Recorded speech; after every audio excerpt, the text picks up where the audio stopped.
Et pour aller plus loin sur le sujet, Annie-Claude Thiola nous a rejoint sur ce plateau. Bonsoir. Bonsoir. Merci d'avoir accepté notre invitation. Vous êtes présidente de l'association Place au vélo et vice-présidente de la Fédération des usagers de la bicyclette.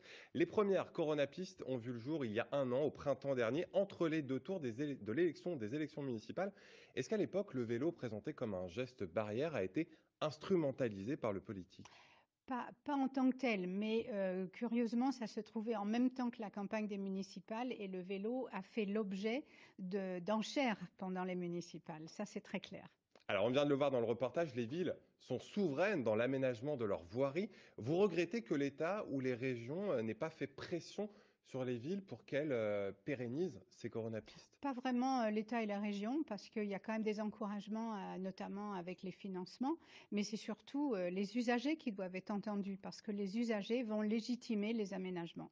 On l'a vu à Saint-Nazaire, la ville est revenue sur ces coronapistes car elle crée plus de bouchons et donc finalement plus de pollution. Est-ce que vous êtes sensible à cet argument? Non, c'est un faux problème. Pourquoi? C'est un faux problème parce que, une fois de plus, le vélo doit se débrouiller pour trouver sa place. Est-ce qu'on dit aux voitures: «Débrouillez-vous pour trouver votre place»? Non, je retourne effectivement la question et on a 2 exemples qui sont tout à fait, comparables entre Nantes et Saint-Nazaire, même si Nantes n'est pas exemplaire en tout, mais Nantes a justement profité de l'occasion pour tester, des aménagements qui étaient a priori prévus pour plus tard et la période des coronapistes a été un accélérateur.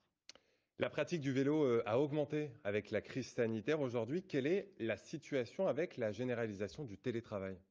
Alors, les gens qui se déplacent à vélo, qui ont commencé à se déplacer à vélo, n'ont pas lâché cette habitude et ça, c'est plutôt, Ça continue, ça continue, c'est plutôt bon signe parce malgré que le télétravail. alors le télétravail, bien évidemment, ils vont pas travailler à vélo, mais par contre, on sait, alors par enquête, ponctuelle comme ça, qu'ils utilisent plus spontanément le vélo pour aller faire des courses, pour se déplacer en proximité et quand ils viennent travailler, puisqu'il y a toujours des jours où ils viennent quand même sur leur lieu de travail pour beaucoup, Ils ils privilégient le ils vélo. privilégient le vélo. Dernière question, le dispositif, Coup de pouce vélo qui regroupe plusieurs aides, financières pour inciter les gens à prendre, des vélos, prend fin ce dispositif au 31 mars.